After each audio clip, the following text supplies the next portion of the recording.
Welcome. In this episode we're making tool holders for my little mini mill here for use with a power drawbar to make it very quick to change tools.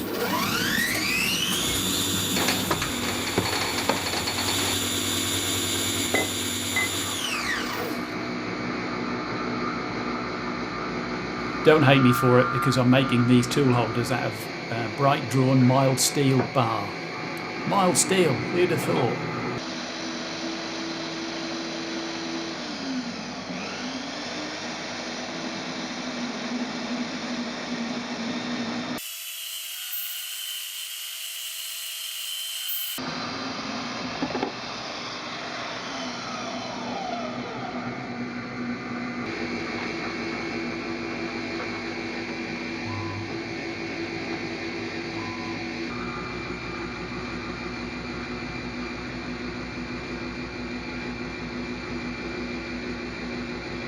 This is a WNMG insert tool holder I made a few years ago.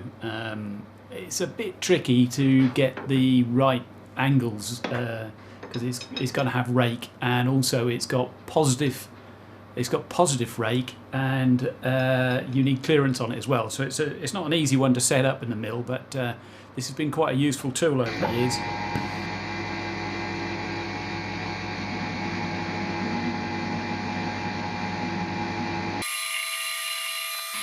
This is a high-speed section showing me roughing out the tool holder shank.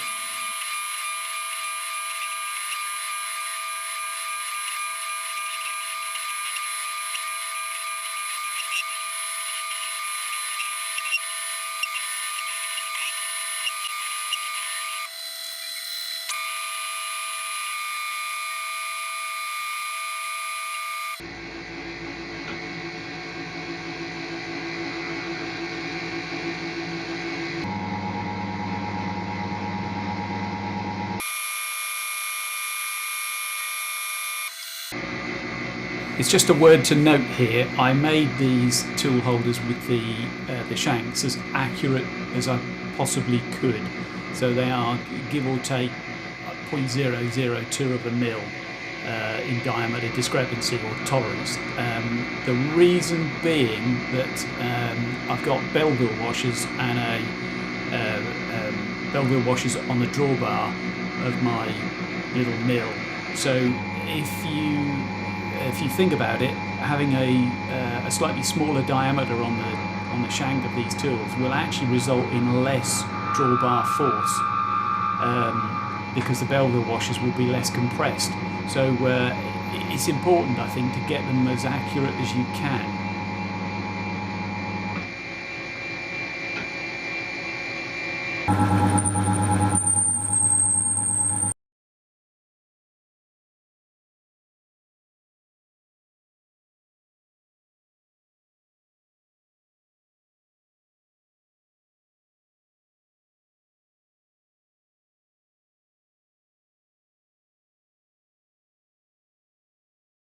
The tool holders need an undercut to clear the protruding bit of the R8 collet in the spindle nose of the mill. Most of the pro bits of kit for this actually grind off the front of the R8 tool holder. I didn't do that for these because I wanted to be able to use a standard R8 collet.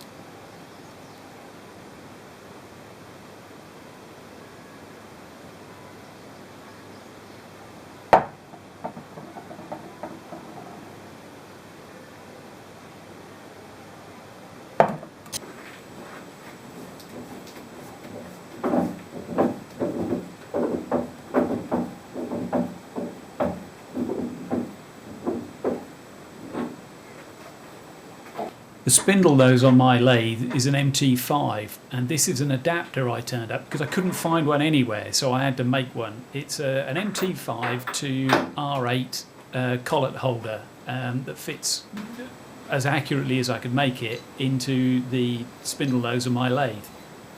It's okay for making these little tool holders, but because it's an R8 collet has got such a small clamping area and it's blocked off at the end, you can only really use it for short pieces of work, and it's held in place with this big drawbar that goes right through the spindle and out the other end, and there's a nut to tension it all down.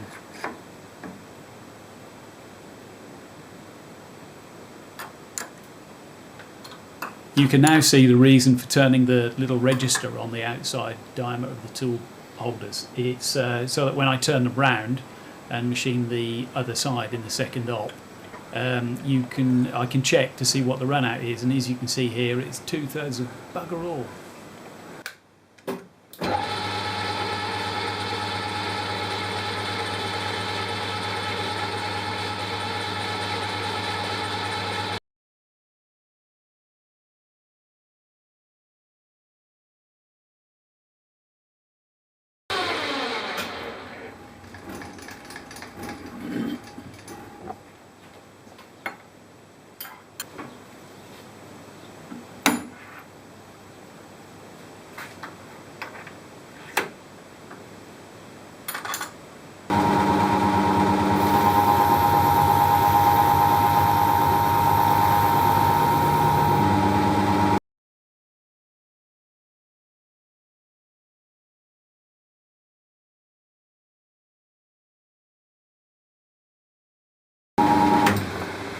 I turned a chamfer on nearly all of these tools, really for a bit of clearance when they're actually being used in the mill, and really just to make them look nicer.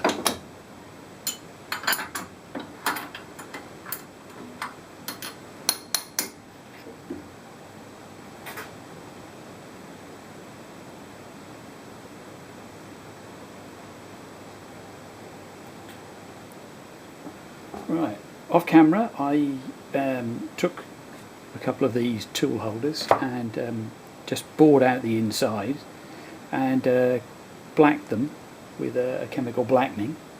They look pretty good. Yeah, not a bad finish. Not brilliant, but not too bad. What we're going to do is fit these. So, whoops, that unscrews. That is a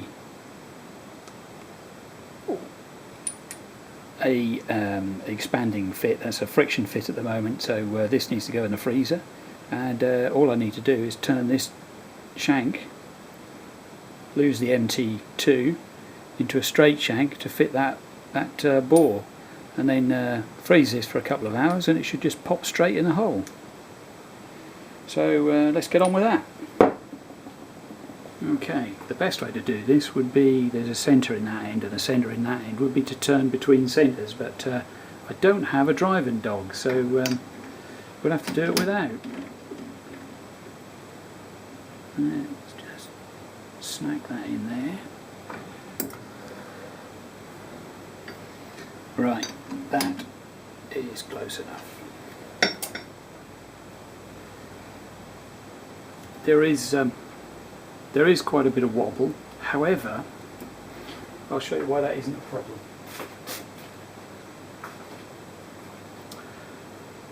This bore is going to fit snugly, it does fit snugly on this diameter, which is concentric with the MT taper.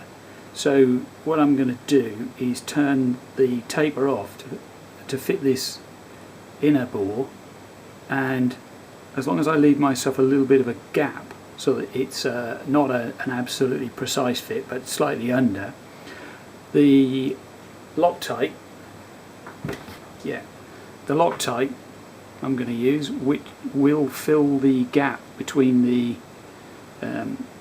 this spigot and this inner bore. So concentricity will be maintained by the outer bore hitting the ground outer diameter of this shank. So hopefully we should be okay with a little bit of wobble on here, as long as I make this diameter slightly smaller than it needs to be to fit in the hole. So let's get on with that. Okay, and the diameter I'm looking for is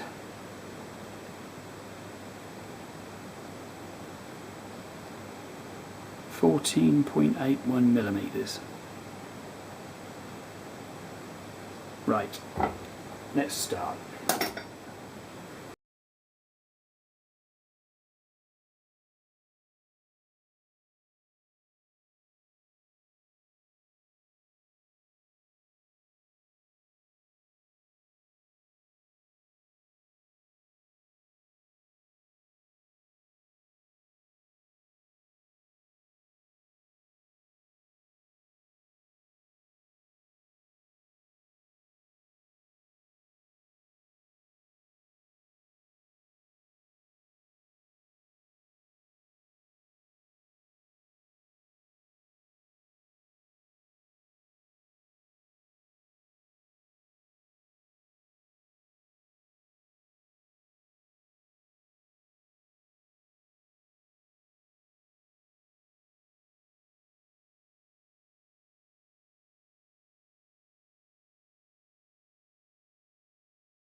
Yeah, that's better.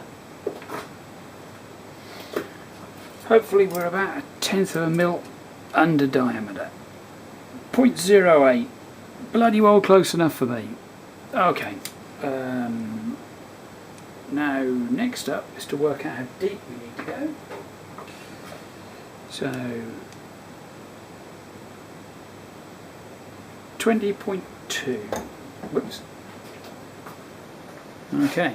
Here we go. I can't tell you how much I like this, because I don't. I bloody hate it. Hacksaw is an item of purgatory.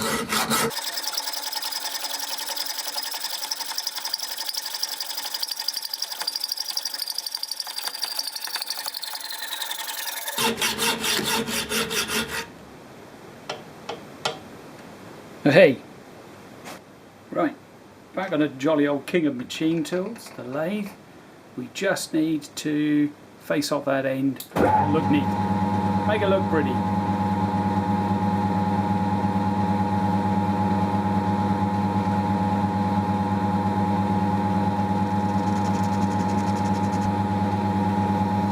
And a little chamfer.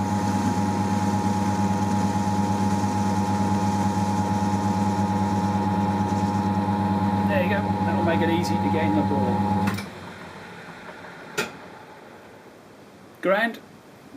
Jobbed. Okay, back over the bench.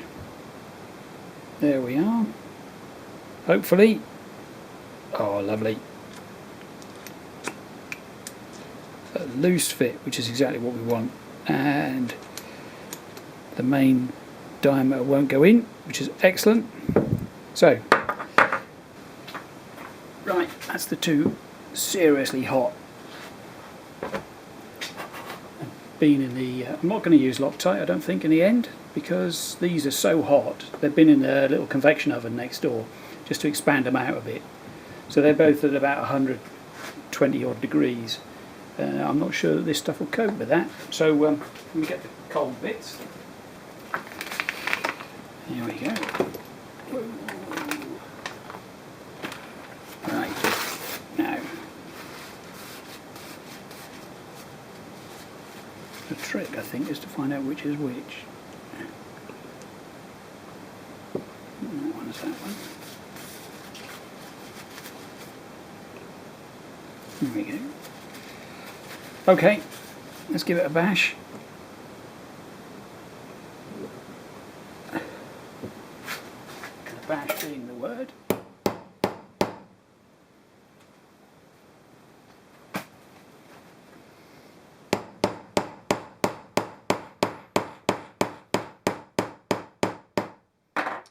Bugger that one up.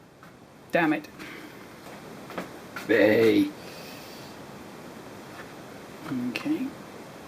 And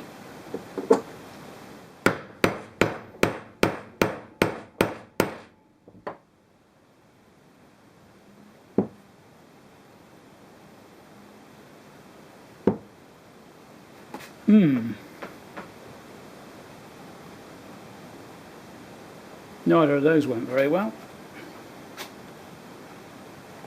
Look, it's not quite far enough in. Damn it. Damn it and damn it again. How am I going to do that? And I've deformed the threads as well. Oh, sod it. On that disaster, we'll finish this part. Join us next time where I correct these wrecked threads and complete making these tool holders.